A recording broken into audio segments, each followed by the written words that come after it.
On this month's podcast, we cover off on the market updates and recent interest rate rise that was announced at the beginning of February. We also jump into a couple of owners corporation matters, the cost recovery works that's been in the media recently, and also the new Victorian Government's proposed buyer protection legislation.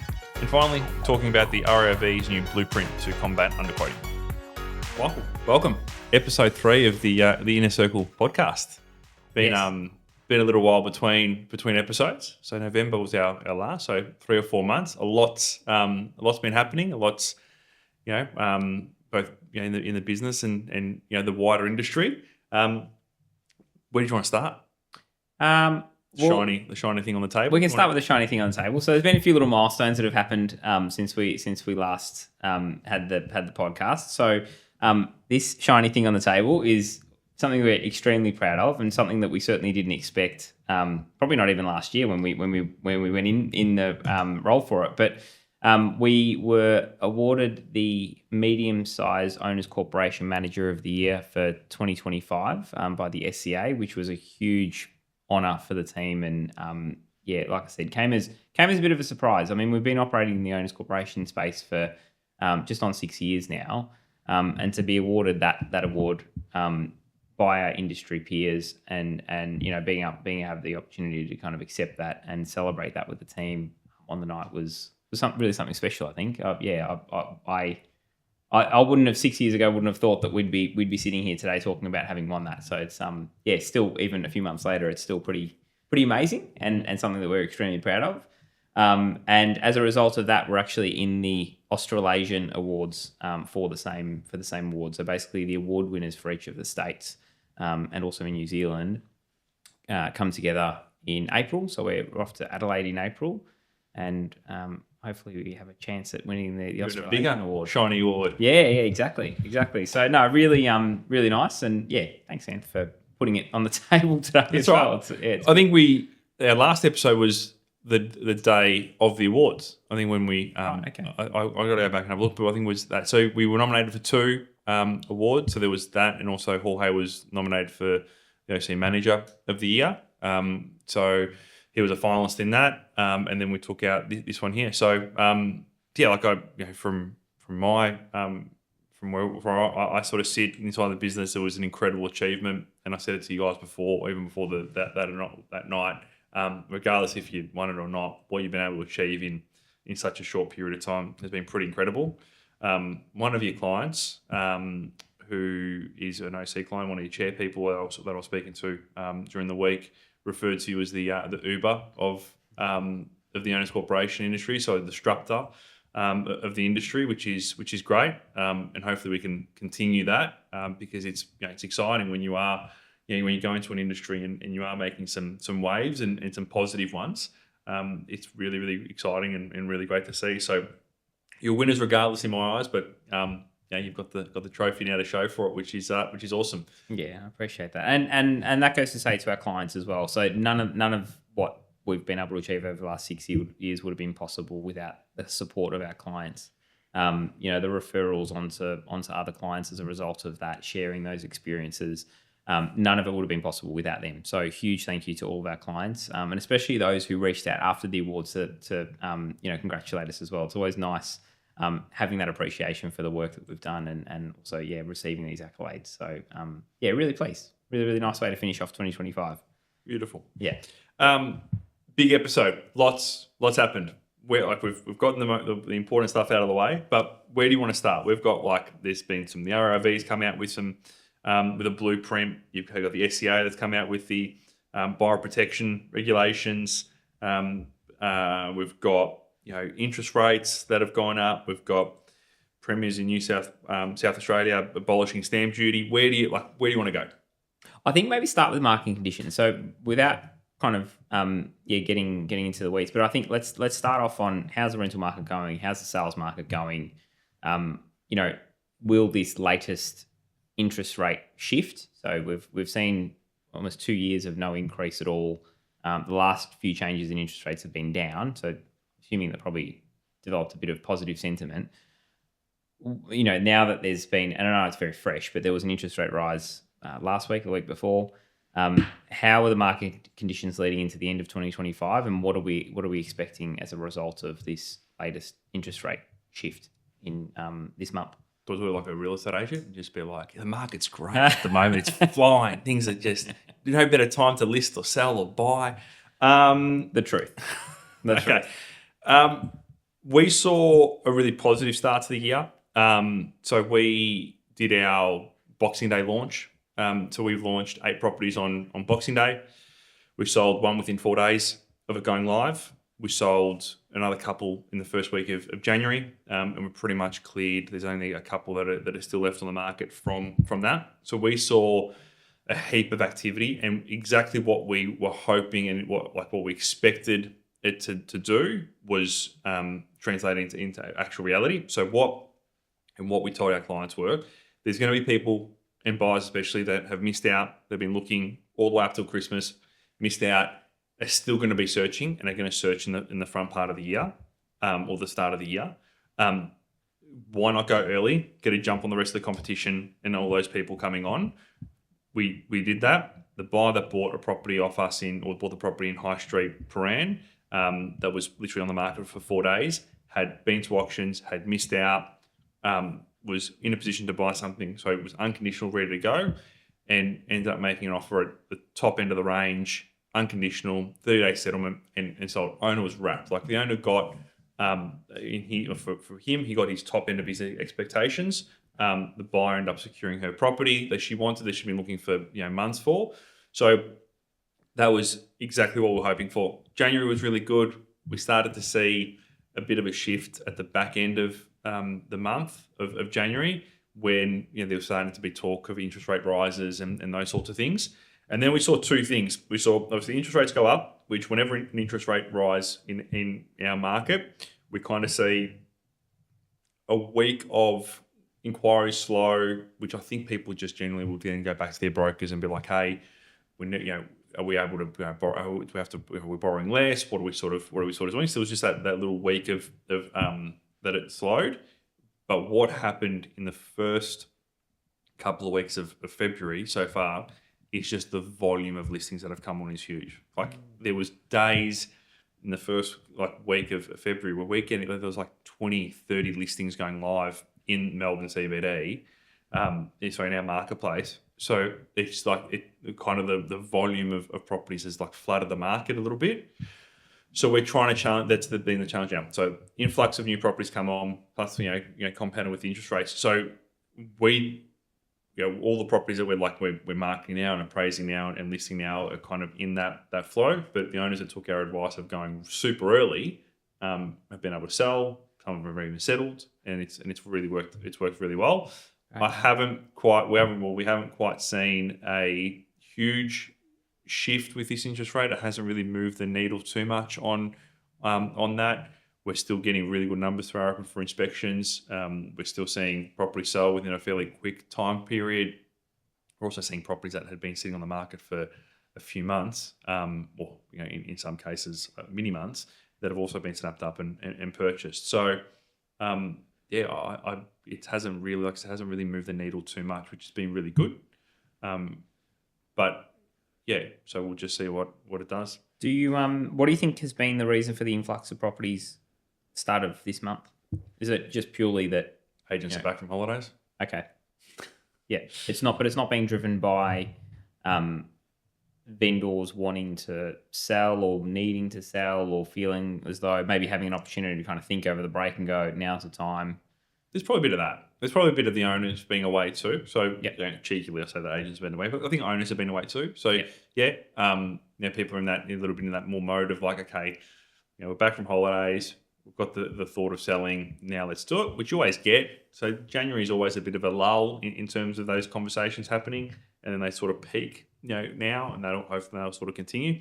But we're not having conversations with owners that are interest rates have gone up. I have to sell. I have to put the property on the market. So let's do it. That was definitely a conversation that I was having 2 years ago when interest rates were going up every month. But now. Because on the rental side of it, the rental prices have increased dramatically in the last couple of years. So owners, even though interest rates have gone up, they're not really forced in a position that it's costing them a lot of money to hold the property. So it's actually better for them to hold it, keep it, and then look at selling it later on, or just holding it, because the returns are really good for them. So yeah. And then just quickly on the rental side, how are we seeing things going? I know the office leased 39 properties, I believe it was, in January. Yep. Which is always, January is always a strong month, but that's probably a little bit stronger than what we usually see. Yep. We're seeing days on market reduce, rents increase. How are we seeing the rental market? Yeah. So South Bank. Huge kudos to the team in property management. So 39 properties that are let. Average days on market is 19. Okay. Industry standard or industry benchmark in our area is 22. So we're leasing properties 3 days quicker than that. So that's always a good metric to sort of look at. You're leasing, so you look at that as like a vacancy period is very low for owners. As you rightly said, it is the busiest time of the year for that type of thing. So you've got students, you've got people moving around. So it just generally is a busy time. But on the other side, it's also busy with vacates because you've got people leaving at this time. So because they might have finished uni, or they've finished a job contract and stuff like that. So it's busy on both sides. But yeah, rental side of things is really good. The changes that were made in November, we've sort of settled those down. Like that really hasn't moved the needle for our business too much. Minimum standards that have to be. A property has to meet minimum standards by going before it gets advertised. That's been really well received by owners. And the PM's have been doing a really, really good job on that. So yeah, it's been I'm not trying to. Hopefully, it doesn't come across as like that. Traditional everything's really all positive. There's challenges, but it's been a good start on that. Like high letting, low amount of time. We've seen prices increase as well, which has been really good. So yeah. Great. Okay, that's really good. We might maybe change things up a little, maybe jump into an OC update, and then we might jump into some of the real estate changes, because I know we spent a little bit of the time, quite a lot of the podcast last time, going through some of the rental changes that happened. Yep. There's some sales ones that are coming through as well, so we're going to have a little bit of a chat about those later in the episode. But what I wanted to do was talk about some OC changes that are coming. So I think it's probably useful to kind of set it up in saying that OC hasn't really seen many changes at all over the last really 4 or 5 years. There was a review done in 2018 where the regulations were updated. So we saw a bit of a shift in the way the Owners Corporation Act, which was done back in 2006, was interpreted. So the regulations help, I suppose, tighten up some of the understandings and some of the practices that have been happening in there. And now there's talk that there's going to be some pretty significant changes again to the legislation and potentially the regulations as a result of a review that's being done. So the outcome of the review was supposed to have been delivered in December. We haven't yet heard anything from that, but I know that there was a lot of submissions, both from the industry bodies as well as individual managers and others that are stakeholders in the industry. So very much interested to see how that plays out, because I think there's a couple of things that are starting to find their ways into VCAT cases that we're hoping we get some clarity on in these new rules or regulations that come out, so that we're not guessing whether some precedent that's been set by VCAT members can become set in stone. One of those in particular, which there's been a little bit of media coverage on recently, and it's good. And also need to say, it's really good seeing OC in the media. We haven't seen it for a long time. We haven't really seen it at all, because it's always been a bit of a mystery. But it's nice to see that people are paying attention to it. It's obviously drawing enough attention that people are reading the articles, so therefore the media outlets feel as though they need to put a little bit more attention into it. And I think we're going to see more and more of that as we see more and more people move into particularly vertical living, not only in the inner suburbs, but in some of the outer suburbs where there's these rail and tram hubs that they're proposing. So one of the things I wanted to talk about was cost recovery. So there was an article, I feel like it was over the Christmas break maybe, by one of the big media outlets around cost recovery. So what has been practiced forever, from what I understand in Owners Corporation, and certainly for the 6 years that we've been around, is that where you have an owner in a property or an occupier in a property who leads the owner's corporation, being the body that takes care of the building, into incurring a cost. So that could be, they've put something down the garbage chute and they've blocked the garbage chute up, and that's cost the building a couple of $100 to get somebody out there to come and unblock the garbage chute. Clearly an individual's responsibility because they've misused the garbage chute and they've blocked it.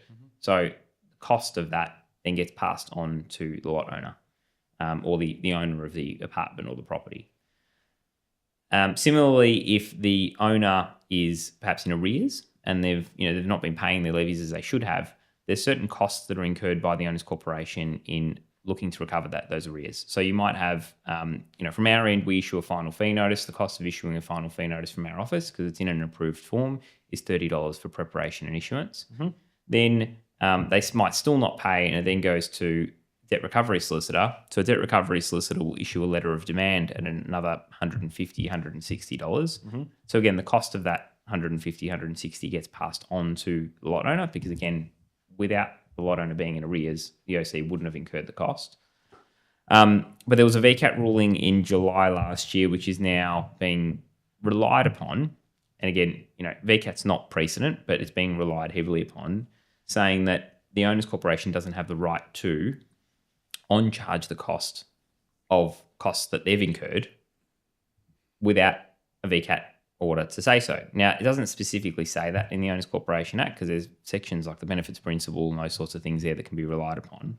But there is concern that VCAT outcome, or those VCAT orders, could form the basis on which, one, people interpret it going forward, and two, where the new legislation goes, which, in my view, is a really difficult thing for owners corporations to deal with, because if you think about that practically, if you've got a lot owner, so say, for example, Anthony lives in a building.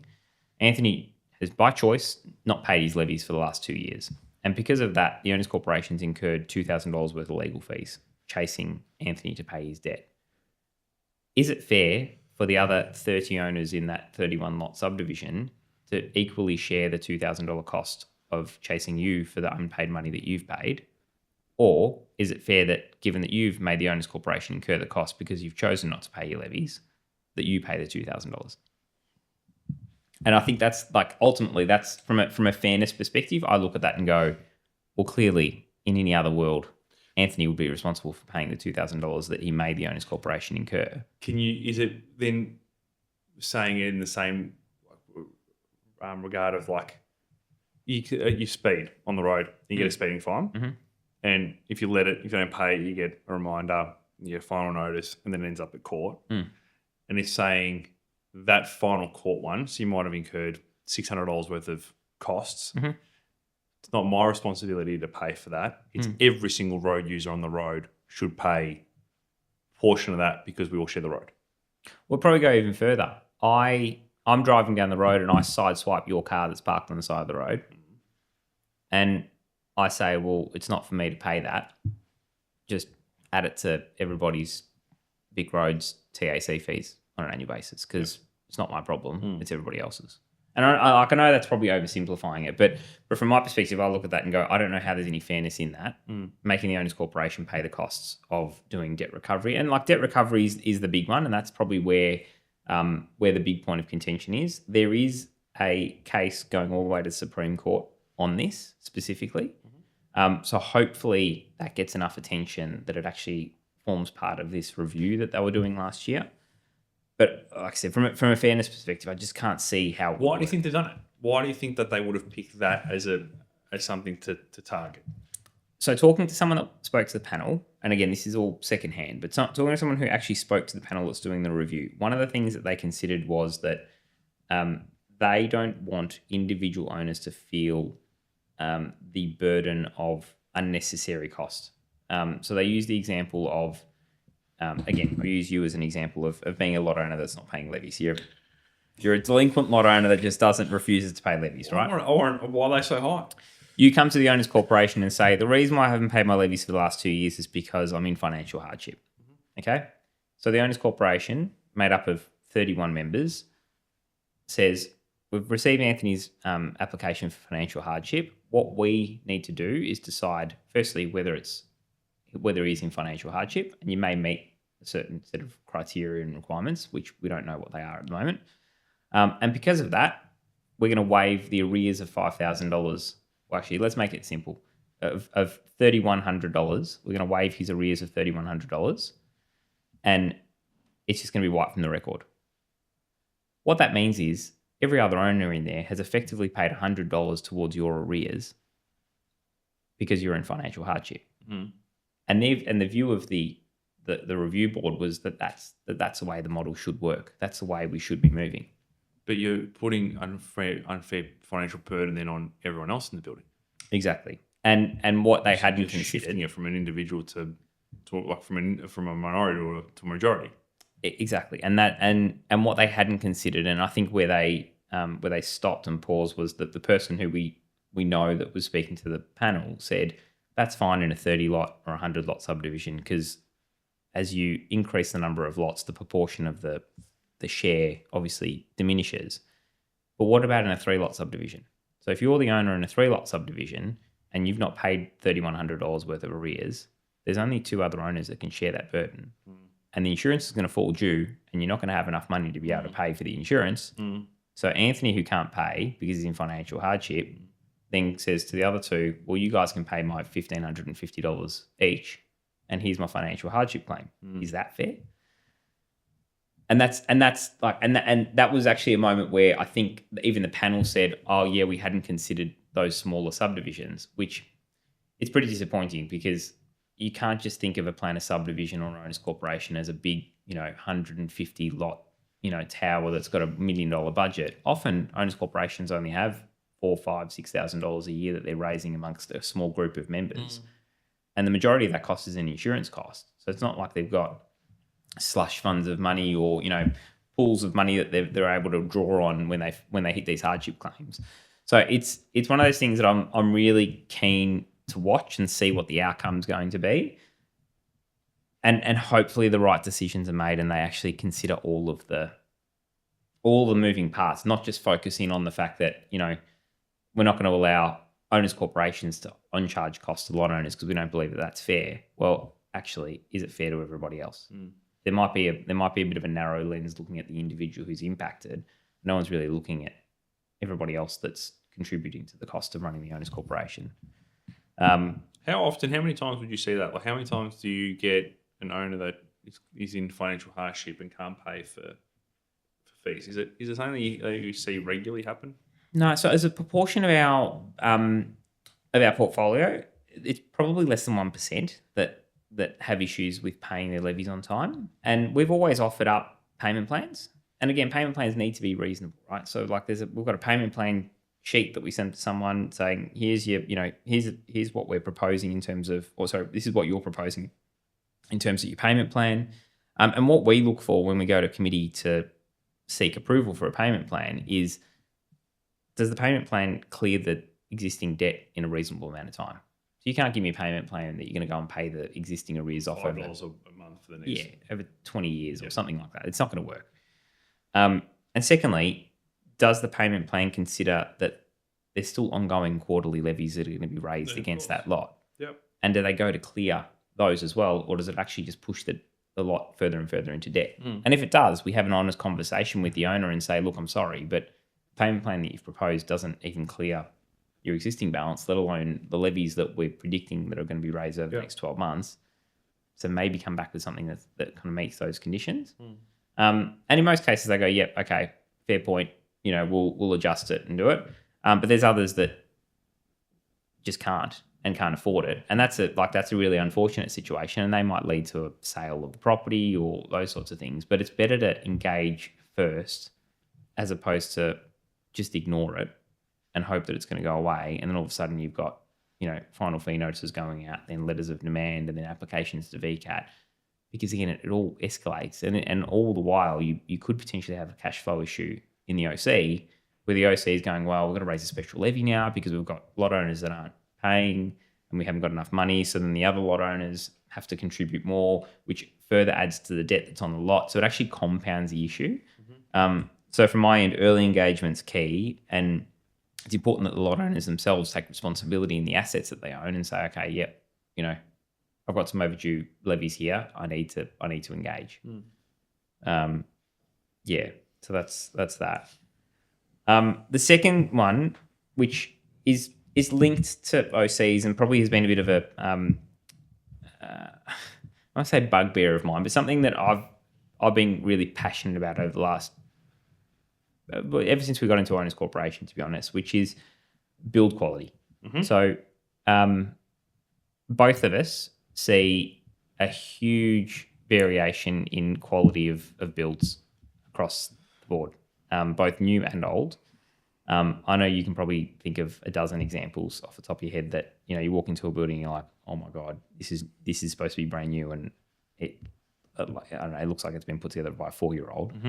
And then you've got others that are on the opposite end that you walk into and go, this is really lovely.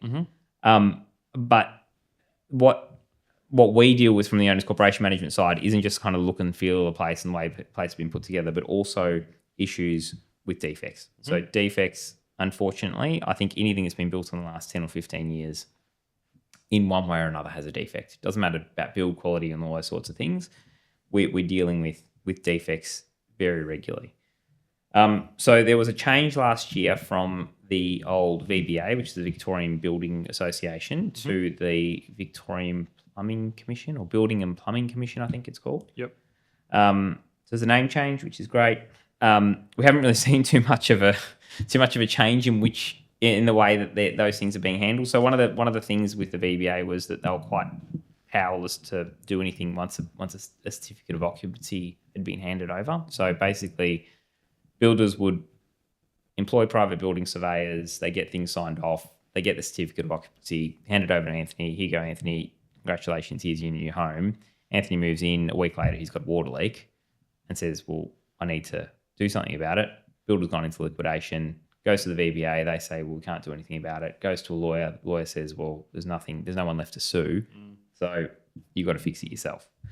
And if you look at that from an OC perspective, it gets even worse, because then you've got a whole building that has to deal with these defects, and it's an issue.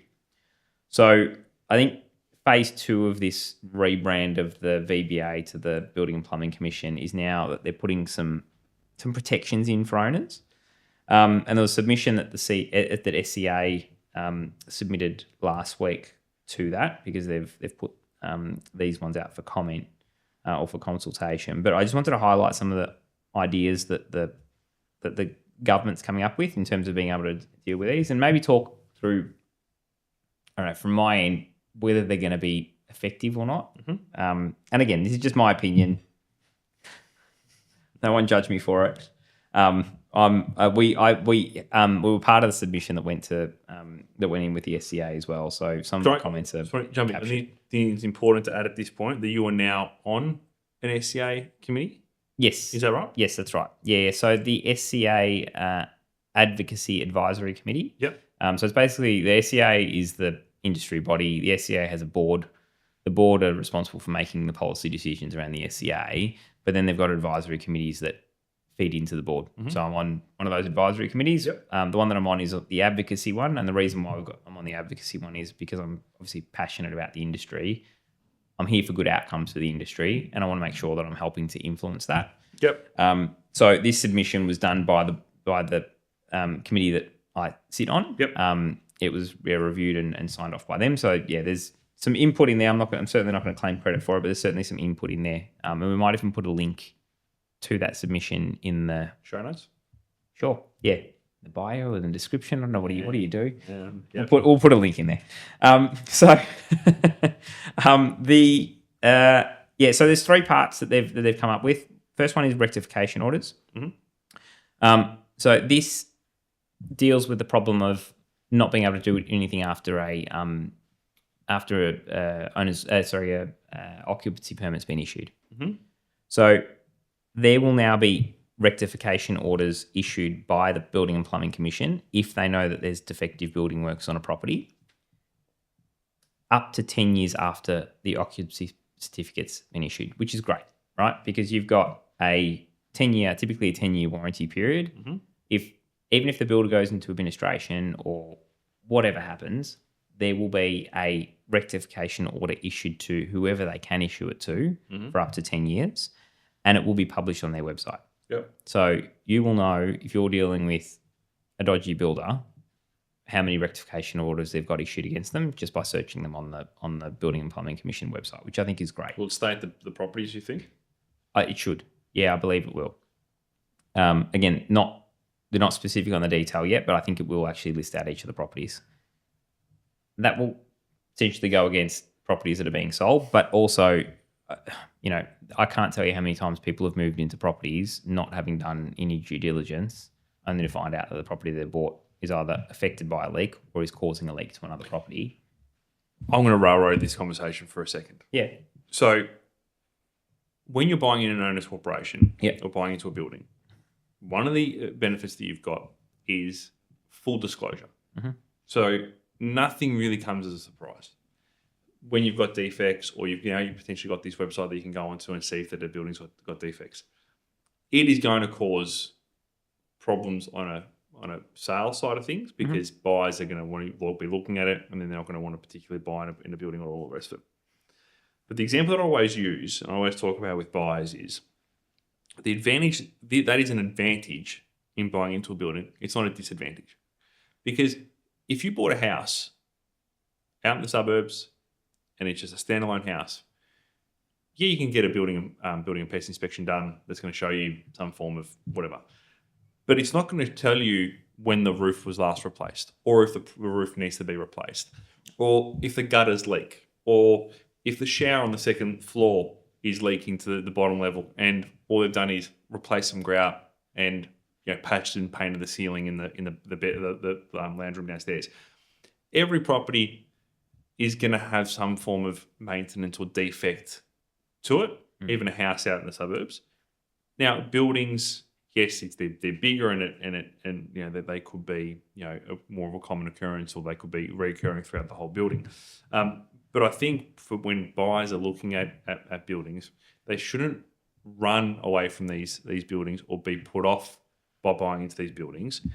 As long as the owner's corporation, managers and committees have a plan to overcome it, or they're in conversations with the builder and that type of thing. And I think where issues have been really, and maybe this is the way of helping out and stopping this from happening, where we find the real problem is what you said before around a building gets built, builder goes into liquidation, and then there's no recourse and all the rest of it. And builders generally, that's what they've done in the past.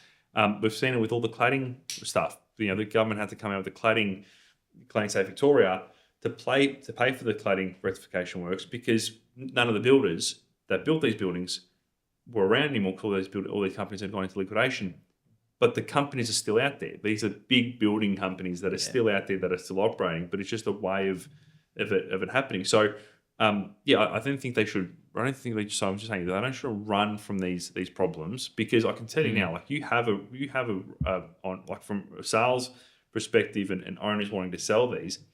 If your property sits on a website and says these buildings got defects, at the moment, good luck to that owner trying to sell in that building. Yeah. You're not going to sell your apartment. Yeah. Or if you're going to sell it, you're going to sell it for a heavily discounted price because every buyer's going to use it then negotiate in their ability to negotiate it. Yeah. The sad thing is, in our experience, you're probably going to have like 80% of new builds on that list. Absolutely. Well, yeah, 80% of buildings in that 10-year period, yeah, if not more. Yeah, exactly. The only thing is, at this stage, it's only going to cover Class 1 buildings. Okay. So can you explain? I don't think we've spoken about this before on the podcast. What's a Class 1 building? So a Class 1 building is a standalone home or a townhouse. So at this stage, these rectification orders won't apply to a lot of multi-level dwellings. Mm-hmm. I think it's step one. I think you will start to see it being pushed out to Class 2A, 2B, all the others, which is in different types of high rise and all the different structures. So at this stage, it's only being applied to those. So what they're trying to do here is deal with those homes that are being built by new home builders, house and land packages, those sorts of things there, where people are getting really defective building works, and you kind of see the the TikTok building inspector going and doing these inspections and things, right?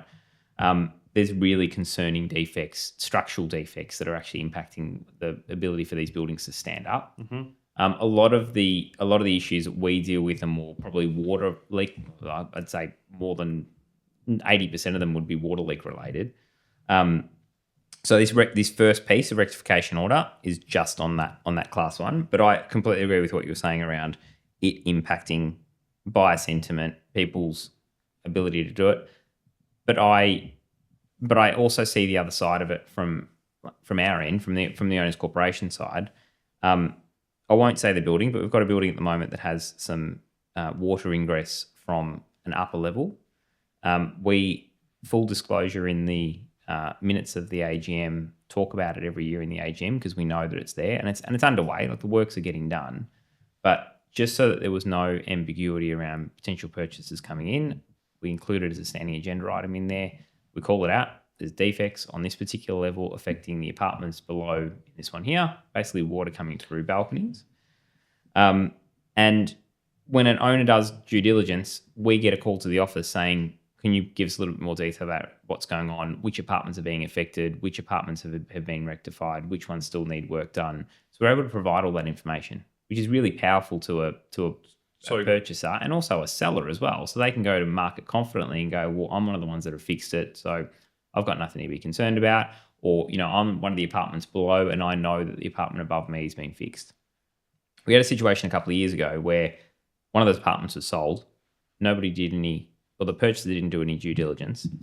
And only after settlement, they had started having significant amount of water coming into their property. And they contacted our office and said, what are you doing about this? I'm like, well, it's been an issue for 3 or 4 years, and it was in the owner's corporation certificate that was requested on sale of your property. Did you not check that? And they said no.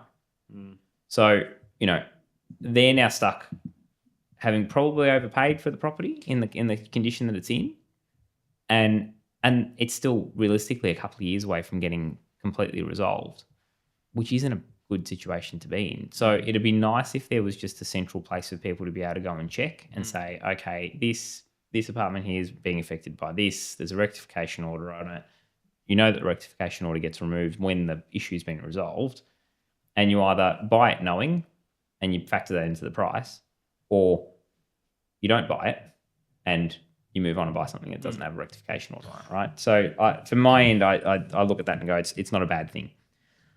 The second one is a developer bond scheme.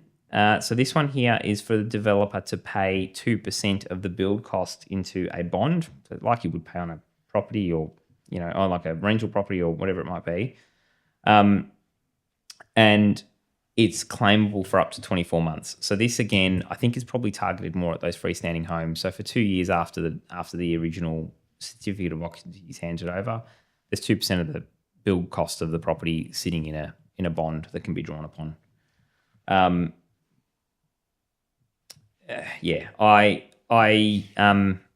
question how effective that's going to be, and the skeptic in me thinks that you're just going to see an increase in build cost by 2%. It's going to get passed on. It'll just go into the margin for the builder. It's going to go. Yeah, I don't know. For me, again, I'm pretty skeptical about that sort of stuff. Like, it's great, but you're just going to pay. But let's just call it out, right? Yeah. It's like it's like the state government comes out and they want to build all these high-rise apartment buildings around these new, the suburban rail. That it's like we're going to, there's going to be a levy on every apartment sold. It's going to be like $12,000 that the developer's going to have to pay. So we're not, it's not going to be a homeowner going to pay it. It's the developer paying it. Where's the cost going to get passed on to? The developer's not going to be like, hey, thank you so much for making me pay $12,000 per apartment. Yeah. Of course I'm going to pay that willingly. Yeah. No, it's going to go straight. It's going to get passed straight on. Straight through. Yeah. So with a margin probably as well. Absolutely. So, it's more administrative work for them. Absolutely going to put it on. They just increase prices by 5%. Yeah. Yeah. So I think it's good to just No, we're like, and sorry to all the developers out there listening, but we know. Oh no, we're We know. not targeting. No, we're not targeting developers in this. Like we actually feel for them. The report came out the other day. 40% of the cost of building at the moment in the state of Victoria is taxes. It's crazy, isn't it? Right. So the cost to build something, 40% of it is going in tax. So this is not a swipe at a developer or anything, not at all. This is like, we get it. You as a developer has to, everyone has to make, unless you're a non-for-profit, you're in business to make profit or to make money, right? Yep. And you can then, with that, you can reinvest in employing more people, or buying a bigger premise, or doing more development, or whatever it may be. So you can't absorb these costs because it already cost you, and the margins are so little in business and running a business, that what you're going to get slung another $12,000, or you have to wear a 2% cost. And all these things sound very minimal when you're looking at it on a singular thing, right? 2% on $1 million bill, it's 20 grand. Yeah. Doesn't seem like a lot of money. But if that builder's doing 100 homes a year, or 1,000 homes a year, or 10,000 homes a year, that's a huge cost. And then how are they going to, that money has to sit somewhere, and it's probably going to sit, and we had this discussion, there's going to sit in terms of like a deposit bond. So you're going to be paying interest on that money. So whichever way you look at it, the developer's going to go like, well, I can't keep, we've got $2 million sitting in deposit bonds, or in this developer bond scheme, and you're paying an interest rate of what, 5, 6, 7%? Yeah, maybe at least that. At least that, maybe more. Yeah. Yeah, it has to get passed. Unfortunately, it has to get passed on, and then who gets penalised for it is the person at the very bottom of it, which is the first home buyer, or the person trying to get into the market, or trying to buy a family home, or trying to build, and all that type of thing. Yep. And it just keeps blocking supply, which we can get into it at a point. I was going to say, we're going to start going down a rabbit line here. Well, yeah, we're going to go down some rabbit holes. And then the last one is the first resort warranty. So again, great in principle. I think it should be there. But again, it's limited. So only class 1 properties at this point, maximum of 400K. And what it does is, so after you've got the developer bond scheme with your 2%, you've also got this first resort warranty to be able to deal with building defects in the event that the builder disappears. You can claim this warranty of up to 400K. Yep. So if you've got major defects, so I know of properties and buildings and things like that would absolutely use this. There's not really much clarity over how an OC would be able to draw upon it. At this point, it sounds like it's very much directed at the owner, but there's probably, I'm sure there'll be some consideration there on how an OC could get involved.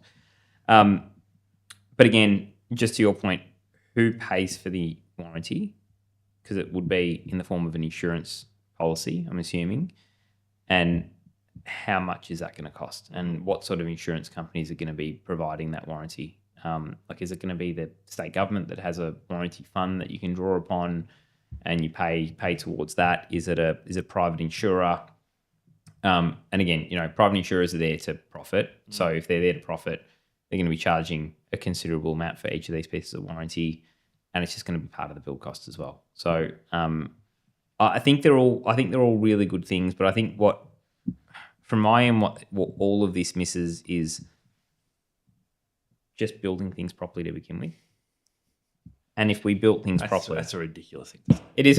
It's pretty ridiculous, right? Like, it's outrageous. But it's like, if we built things properly, we wouldn't need these 3 new buyer protections that are in there, because you just trust the quality of the build, and you also trust the quality of the review process before an occupancy permit's actually handed over.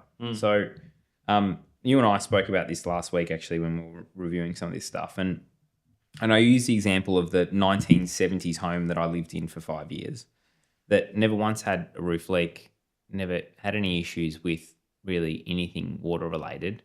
I think the biggest issue was that I had a downpipe that rusted out because it was 50 years old, and I could go and buy it from Bunnings and replace it, right? Why did the builder of that home back in the 1970s not have to have rectification orders and developer bond schemes and first home warranties?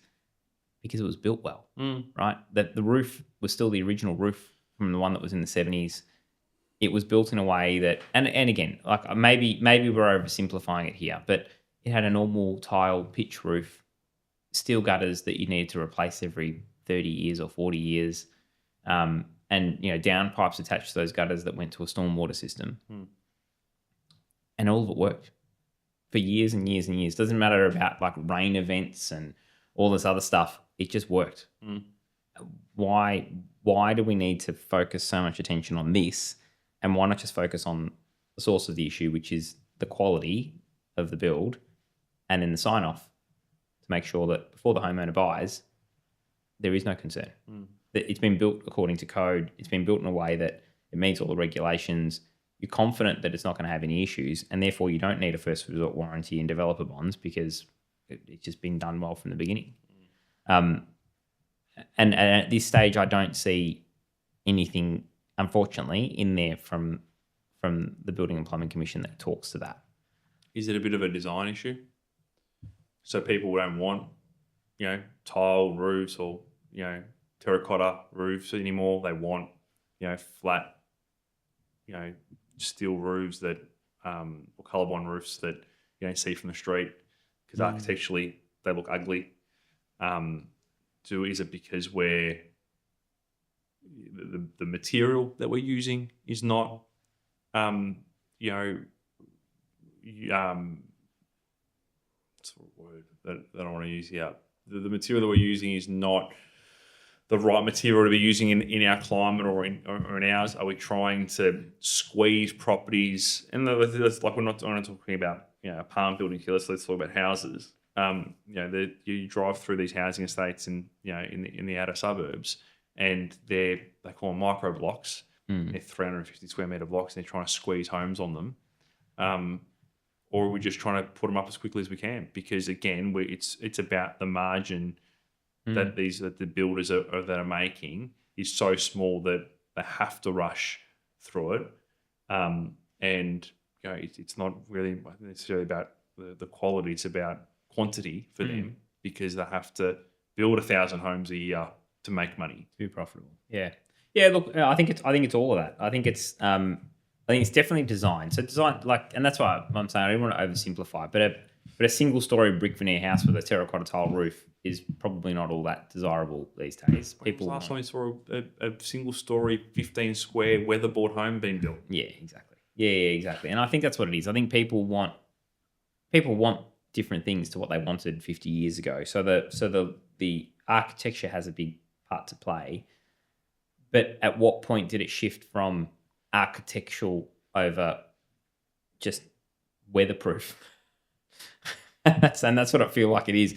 I mean, there's a development happening at the moment, not too far from us, that I walked past this morning, that it's got fake brick panels on the walls. And it's like, why not just build it out of brick? Like, it doesn't make any sense. But that's just, again, because of speed, because of architecture, because of the way that the building's been designed, probably because of the height of it. It needs to be lightweight and all that other, meet all these other kind of requirements, and they're trying to fit too many things in. And the thing that suffers is ultimately quality and weatherproof, because that's where all the issues come. It comes from weatherproofness, right? So that's where it all falls over. So it'd be interesting to see how this all plays out, but I'm going to keep a close eye on what the new Building and Plumbing Commission has to say. And I am a massive watcher of the TikTok building inspector. I really I'd love to get him on. Yeah, God, it'd be great to get on. Well, maybe if he watches, he can come on. But I'd love to. I'd like these contracts. I don't know if you've seen these contracts that that there's a special condition that he can't do like a building and pest inspection. You're joking. I'd hate him to do a building and pest inspection on a sale that we make. But geez, he'd be great to get in, listen to, like what he sees and stuff like that. Yeah. And I've learned so much by watching those YouTube videos of his. Yeah. Like water stops and all that type of stuff, and the waterproofing, and then it's incredible. Yeah, absolutely, definitely. So these three things, these are so the orders, the first resort home warranty scheme, developer bond scheme. These were SCA like they create, or this No. was the state governments come with these, and then these are comments and okay. Yeah. So three measures that the state government's come out with Yep. through the Building and Plumbing Commission. They're currently out for consultation, and then they're thinking about implementation. So it's more, they've come up with the ideas. Tell us what you think, Yep. and then we'll implement. Cool. Let's see how it goes. Yeah. Sales. A few things happening. Yeah, we'll put the link up as well on in the show notes and in the bottom here to look at. But the REV came out with, so I think we might have spoken about it in our last or one of our podcasts, that the state government is wanting to introduce that all properties going to auction must disclose a reserve at least 7 days prior to that, which is which has come out. There's been a lot of commentary in the media about it. So the REV released on the 24th of January, I think it was, Saturday the 24th, a blueprint for marketing residential real estate in Victoria.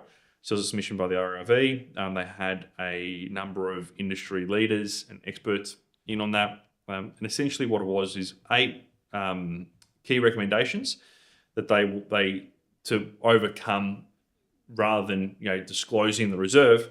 Here are 8 recommendations that they believe are better ways of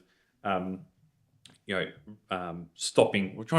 The whole thing is trying to stop underquoting, right? And trying to eliminate that. I mean, I've heard a story just last week of an agency or an agent out in the southeast where in this particular area homes would sell for over $1 million roughly, and the agent apparently quoted better part of 40% less than that going to auction, and ended up selling for where people thought it was going to sell for, but it was just blatantly underquoted. So these are some recommendations that they've come. So reliable price aligning with the sales method. So if it's a private sale, or if it's, I don't like the word private sale. It's like literally every sale in all that type of sales, like in the witness protection program in Victoria. It's not. It's very public sale. It's not private at all. So for sale method, marketing a single price authorised by the vendor. So removing the need for a range. Mm-hmm. So if you've got an apartment and it'll be $599 rather than $550 to $600. Auction marketing a displayed 10% price range and no later than 3 clear business days before the auction, the vendor must confirm the reserve price falls within the advertised 10% range. Okay. So that kind of combats that. Yeah. That part that we spoke about. That's fine. Complete and timely data. So one of these is where are we here? That at least 1 and up to 6 comparable sales should be provided on the same information. A list of comparable sales must be supported with the agents declaring regarding the relevance to the valuation. A comparable sale must be located. A comparable sale may be located outside the stated geographical area only if the agent provides strong things, and then that type of thing. So there's a lot there. What are your thoughts? Like what works, what doesn't work, what's just complete overkill? What is it like? And again, does it achieve what you want it to achieve? Does it avoid, because obviously we've had underquoting laws here for 8 or 9 years now, I feel like. It's been a long time that we've had the statement of information in place. It hasn't changed practice. It just means that agents pick and choose the information they put in statements of information to suit them, to suit the outcome they want to achieve. So the next step is now that we start disclosing reserve prices. Does it get us any closer to beating underquoting and stopping people being misinformed going in to buy a property? Not really. Not at all.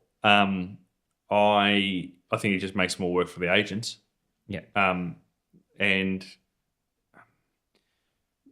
we used the example when we were chatting through these of what other industry, and I guess I know that real estate's different because there's no set pricing and all that type of thing, but if you were to go onto a car yard, right, and you're looking at buying a used car, it's almost like turning around to the car. And I know we simplify these things when we have on the past discussions we've had today, but like saying to the car dealer, I want to see the last 6 comparable sales of a car similar to this with the mileage on the same mileage on the clock in a geographical area, and I want you to justify and give me reasons and written out on a report why you think that all those car sales are in line with that. And also tell me how much is the minimum amount you'll accept for the car. Correct. Because that's the reserve price, right? Yeah. It just doesn't. There is so much data out there, right? Yeah. And you can even chat GPT it if you want to. Just if you typed in an address into chat GPT and said, "What do you think this property is worth?" It'll tell you, right? It'll give you comparable sales. It'll give you. It's out there. So whether we use AI to produce these reports and that type of thing, but I don't know if it's going to stop an agent from wanting to underquote or trying to eliminate that practice. Because, and the other one was disclosing sale prices on all residential properties once the contract becomes unconditional. There may be reasons why an owner doesn't want to have that property disclosed. It could be a matrimonial dispute, right? Mm-hmm. It could be that you sell, it could be a part of an estate. There could be a number of reasons why you don't want to have that sale disclosed. But they're saying, well, if you disclose all the sales results and all the sale prices, then that's more information for the buyer. Yes, and they're accessible on every single website that properties are advertised on. Domain, realestate.com, View, Homely, all of them advertise prices. And if you're a buyer in a market and you're looking at a particular property, you should have some form of market knowledge that you'll develop over time by being in the market. And I always say to my vendors all the time, the person that knows value better than anybody else, right, is not you as the owner, and sometimes it's not me as the agent. It's the buyer walking through your home. Because I might open for inspections on Saturday, and I might be opening your property for the next 4 weeks, right? And I might have 6 open for inspections that I'm doing on a Saturday. So every 2 to 6 weeks, that property will sell and turn over, and you're opening up more other properties. The buyer that's walking through your property, and I've met, we see these buyers all the time. Like, oh, how are you going today? You're looking at a few properties. Yeah, I am. I'm looking at 8. Or I'm looking at 9. Or I've had some people like, we're going to try and get to 12 today. Yeah. So as agents, we're not walking through 12 properties on a weekend and looking at them. So that buyer's got more of an understanding of where values sit than anybody else, because they're out there in the market gaining that market knowledge. So having a statement of information, yes, it should support what your price is. Yes, we should, we shouldn't be underquoting by 40% on a price when you know that the price sits at a higher price. But if a purchaser turns around and says, I want, I'm going to pay overs for this, that's their prerogative. That's a free market. That's what they can do. Just like the car yard. If a person wants to buy the car and there's someone else looking at it, if they want to pay over for it, they can. It's their right to do that. So I just don't know if that works.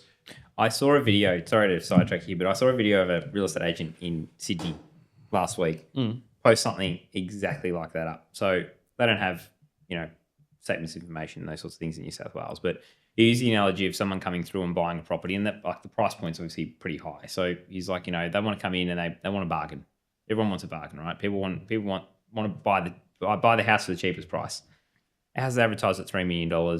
They're coming in and making offers at 2.9. And then they get disappointed that it sells, and it sells for 3.1 and they've missed out. He's like, if you're coming through a property and you've done your research and you fall in love with a particular property, pay the price that you need to pay to buy the home. And the same thing applies here. Unfortunately, real estate is one of those things where you can't just always put a price on it. There might be some that you've got a direct comparable sale that you compare it to side by side, because it's a 1-bedroom apartment in the same building on a similar floor, and you go, yep, last 3 have sold like this. Yep, okay, you can probably pick it within $5,000.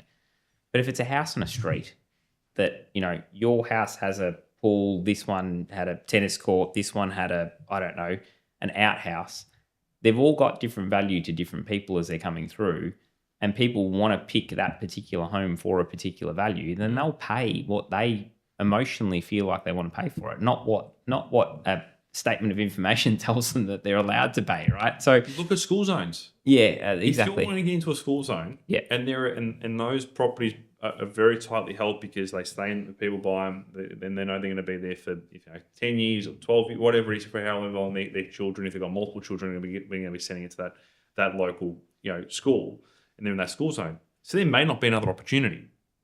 So if there is only one home that's on the market in that particular school zone, do you think that a sale 6 months ago, when there was 4 properties that were for sale at that same time, is going to sell for the same price? Or so then you're using those sales from 6 months ago because it sits with inside a caption, and really in a school zone, you can see it that one side of the street will sell for, let's call it $1 million because it's outside the school zone, and then the other side of the street will sell for 1.5 because it is inside the school zone.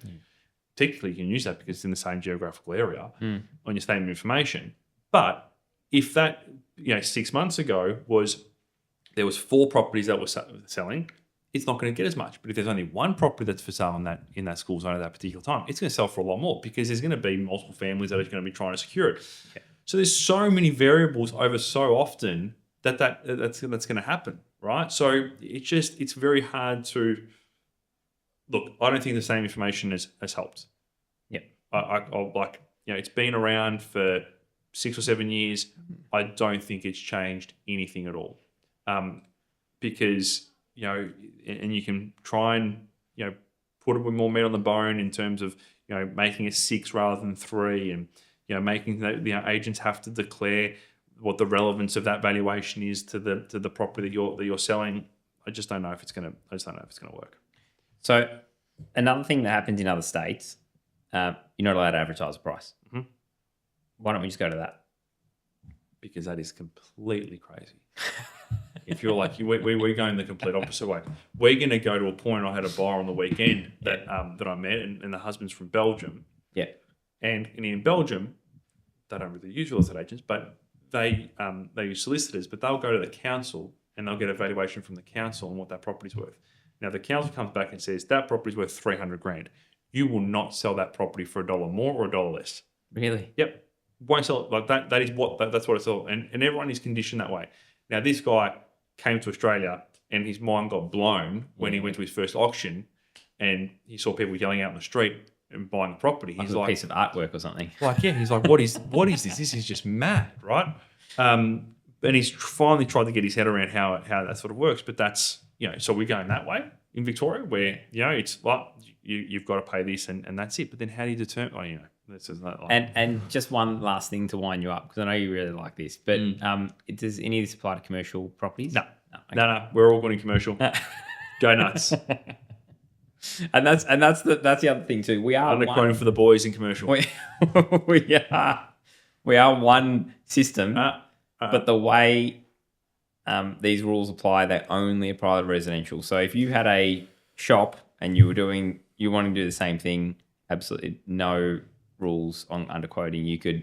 You quote it for $1 million and it could sell for 4, and it wouldn't. No one would bat an eyelid. No one. Consumer Affairs wouldn't be at your door checking for a statement. No, all right. Not at all. Okay, no, and try and find a price for a commercial property. Advertise even rental prices on commercial properties. Bloody hell! yeah. There's a few more. I'm not going to spend a lot of time on all of them. Building and pest inspection report must be included in the vendor statement. Yeah. Building report must be included. I don't mind that one. That's great. Property documents must be available at the commencement. Absolutely, 100% agree with that. Mm-hmm. So the contract in section 32 must be available. Yeah. And then you've got it's a parent point system for compliance culture and stuff like that. So that's your enforcement. Mandatory bidding registration, absolutely. We've got anti-money laundering and counter-terrorism coming in. Laws and changes in our industry from the 1st of July. I 100% agree with that. Yep. I think that needs to happen. And then there's other ones here about there's one more, but it's all. But that's really they're the main ones. So look, some things in here absolutely tick, great, love it. Other things in here, it's like, guys, you're making my life harder. But you are you're essentially like the SOI part, and there'll be workarounds from it. Like I just gave you an example. Like people just use AI. I don't know if people have seen it now, but on realestate.com, under the little search thing, it's got AI and beta. Yeah. Jump in that. Have a muck around with it. Great. Yeah. So, I don't think it's going to move the needle. Yeah. Okay. All right. Let's see how that plays out. When are they planning on releasing any? Oh, that's been tabled to the Victorian Government. So they've submitted that. There's no timing on when the new laws, because I think one of the things mid-year was what they were saying they were going to come through. And I'll preface it by saying we don't do a lot of auctions in this office. Yeah. Not as many as I'd like to. I'd be liking to do a lot more. But our marketplace doesn't sort of cater to it. So these auction areas are going to be probably more affected by this. We're pretty isolated from this sort of stuff. But it'll be mid-year. I think that they're going to come out with something. Okay. Just before the election, maybe. Yeah. Okay. Get some votes in. Or spring too. Yeah. Great. So that was that. Then we have covered off on a lot here. One question I want to ask you. So you, for those that don't know, Michael was the one that went to university and got all the degrees. I thought he's got enough. I don't need to go. But I'm going to pull on your economics degree here. Mm-hmm. So Peter Malinauskas in South Australia, who I think is probably one of the better premiers floating around Australia. Loves his state. Really pushing it Just forward. in case we've got any people from the Victorian Government listening to our podcast, nothing against the Victorian Government. They're okay for now. We love them all. We love all premiers. We just rank some higher than others. Yeah. But like children, we love them all. Yeah. So abolishing. So he came out the other day and made a press conference. I'm not going to quote him directly here, but he came out and basically has abolished stamp duty on new builds. So buyers don't have to pay stamp duty on new builds, and said why we're abolishing a tax that stops new builds from going ahead on the stamp duty. Do you think that that's the right way, and do you think that's going to increase? So because all it's about increasing supply into the market. Yeah. On my view of it, and correct me if I'm wrong here, my head just goes to that's just going to increase demand. It's not really necessarily going to increase supply. It's just going to push a whole heap of buyers to that part of the market and remove them from the established because they're going to get a stamp duty saving. Will it do anything then on the supply side? So there's two things you need to consider about here. So if you look at Melbourne in the 2010s, or in Victoria in the 2010s, we had a similar arrangement. So you could build or buy a new home off the plan and not pay any stamp duty. So there'd be a stamp duty waiver.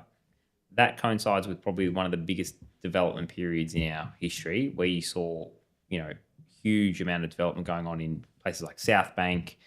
The outer ring expanded quite rapidly as a result of that. So it absolutely introduces new supply into the market, because what it does is it floods the market with more capital. Because people are going to look at it and go, from an investment perspective or as a first home buyer, am I going to go and buy an existing 2-bedroom apartment in South Bank, or can I, for a similar price, buy a brand new one off the plan and save myself 20, 30, 40 grand in stamps? Clearly I'm going to buy the new one, right? Yep. So what that does is it pushes more supply that way, because the demand increases. Yep. So the demand for property increases. So the market reaction to that will be that developers will come in and go, well, more and more people are looking for brand new homes or brand new apartments. So therefore, we've got to build more. But in order for us to build more, it needs to be profitable. And is it profitable with the current arrangement? Because we've got higher demand, we've got more people wanting to build. Traders are going to want to get paid more. The cost of goods or the cost of supply of those goods is going to increase because it's going to be more expensive, and you get that typical inflation when more and more people are building. So what it'll do is, I don't think it will change the cost of properties. I think it will increase supply, but it will equally increase demand. And it's unclear where that demand will come from and whether it will be the right type of demand. So, sorry, I'm talking about a bit cryptically, but again, like if you look at what happened in South Bank, a lot of the properties that sold sold to investors, both locally and internationally. Well, that's where my head goes. Like, if you're an investor, you go to South Australia, buy a new property. You'd also get the depreciation on it, which you don't get on an established property. So you get the full depreciation on a brand new property. You don't have to pay stamp duty. Yeah. South Australia is a growing state. It's like most states in Australia. There's a real demand for property. There's a rental crisis and a housing crisis in that state as well. Well, why don't you go and park some money there if you're an investor? Yeah, exactly. So I think it's like I think it definitely does push a lot of investment money over there, which I think is good. But what it'll end up doing is it'll just increase supply of rentals. And if that's what they're looking to achieve, then great. I think it's a good thing. But if they're looking to increase the supply of homes for first homeowners and owner occupiers to buy, it will potentially, but the prices will probably increase by just as much as the stamp duty savings. So they're not going to really see, those owner occupiers aren't really going to see a difference. Maybe in the first couple of months, but then once demand catches up to where it's at, it's really not going to make too much of a difference. No. So yes, I think what it'll do is it'll push a lot of investment money into Adelaide, and I think that's what he's hoping to see. I think he's hoping because they've been able to ride a pretty good price increase in homes over there. Like their median's gone nuts over the last few years. Are they in line with us? Maybe, or they think so. Might be slightly ahead of us. Yeah, I think so. So I think it'll just keep them on that trajectory. Stamp duty is an interesting one. So you remember stamp duty was there. It was introduced as a temporary tax back in like the 1930s, I think, to pay for a war or the war, or there was something going on at the time where the government temporarily needed some cash. So they introduced stamp duty, and it was for physically stamping a document. And you can see it on those old contracts of sales that date back to the 40s and 50s, where it was a physical stamp, and you would pay for a postage stamp.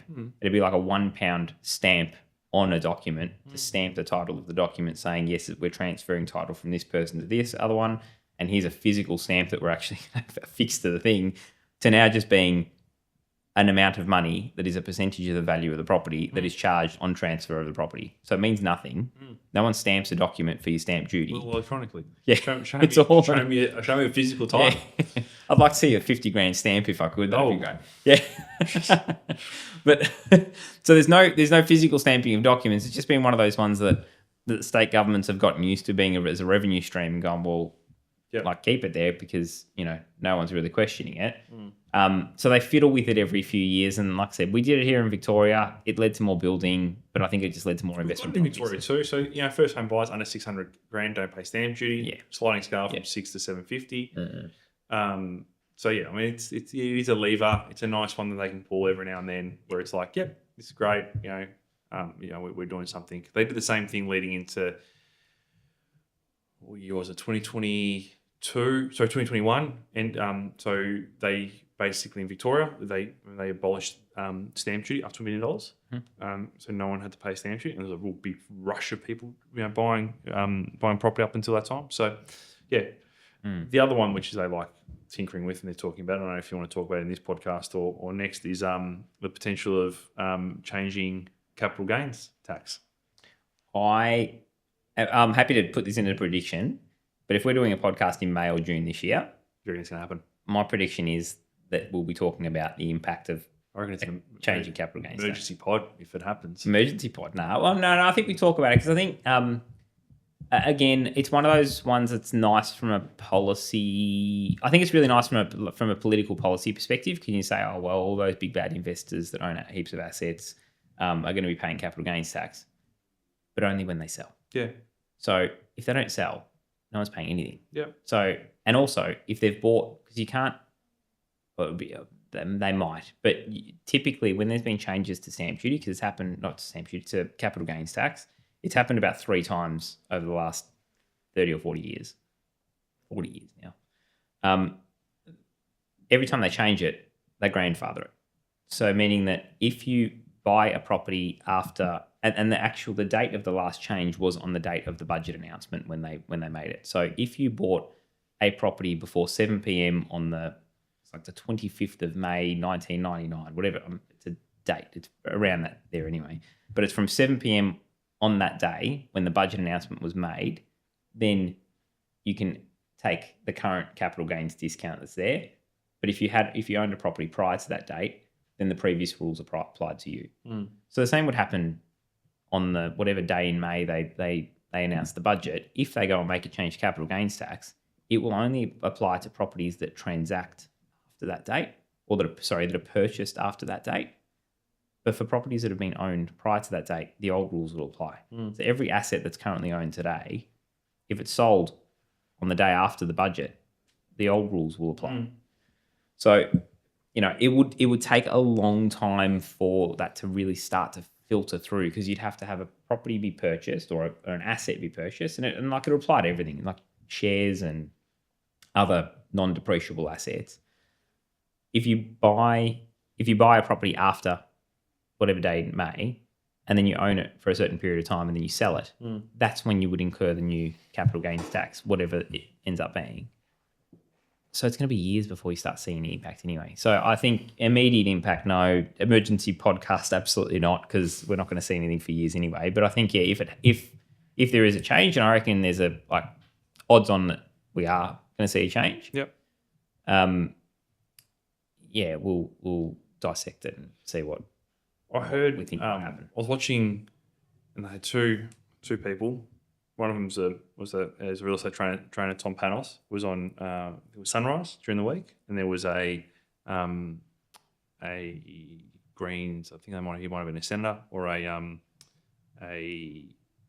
So there's then they're having this sort of argument, and this comes up quite a bit, and it's like at an auction, that investor that's buying their fifth property has a tax advantage over a first home buyer because of the capital gains tax exemption, and they're able to bid and buy it and that sort of stuff. My mind went to, it's like, actually, no, the person that's buying it as a principal place has the bigger advantage. Ultimate. Because they don't pay capital gains. It is the only thing that is not taxed is your principal place. So when they look at it and they keep talking about these big bad investors that own multiple properties, and the person that was used, and Tom mentioned, is like, everyone thinks it's Adrian Bortelli, that's driving around in a Lamborghini buying all these properties. That's not the reality of an investor. 80% of I think it's over 80% of property investors own one investment property. Yes, there is a very small percentage that own multiple and all that sort of stuff, but I think then it's the bigger percentage is people that own two. I think it's like 10 or 12% of it as well. So the percentage of people that own more than two investment properties is very, very minimal. So, but the advantage is actually the first home buyer standing on the other side of in that auction situation or that property negotiation, because whatever the price increases, they get, then they decide to sell that home. They don't get taxed. That's profit. That's free, like nothing at all. And then to your point as well, we talk about the capital gains tax and the discounts and concessions, and it's always targeted towards investment owners and landlords or rental providers and that sort of stuff. But what's the flow-on effect? People that got money in shares, people that own money, that have a self-managed super fund that have that money tied up in a share portfolio, they're affected. The small business owner that goes and grows their business over 30 years and then goes and sells that business is subject to it. So there are so many people that are affected by it. But again, like you bringing your point way back to when you were talking about it on these, like on a big scale, subdivisions, we actually didn't factor in the 3 lot subdivisions. They don't look at the broader market when they try and make these changes, because it's a nice thing to throw in the media. Yeah, gets people riled up. It gets the particular type of segment of the population really rolled up, and they want the change and they force it, but they don't then actually understand what affects them later on. So and sure they can, but it's an interesting one. Just to leave you with it, because I think we will be talking about it later in the year. I don't reckon the principal place of residence is off limits. You don't think so? No. But we'll see. We'll see what happens. But again, no one would ever sell. If you bought a home, you just keep it forever. Keep it forever. Yeah. So I think it's something to watch and see how that plays out. But I just don't yeah, I don't know. We'll see how we go. It's interesting times. Yeah. I think that's it from us. I think so. Good podcast. Yes. Good to be back. Great to be back. Behind the mic. And it won't be this long until the next one. No, it won't be. Yeah. And we are officially global. Yeah. I said that. I said on our first podcast that I couldn't wait to. I just wanted that one person from overseas to watch it. And a shout out to Mr. Trung from Singapore who watches it. Gave some feedback to Maya about the sound quality in the pod. So hopefully it comes across a little bit clearer this time. But no, thanks for everyone for watching, and look forward to the next one. Appreciate it. Thanks. You.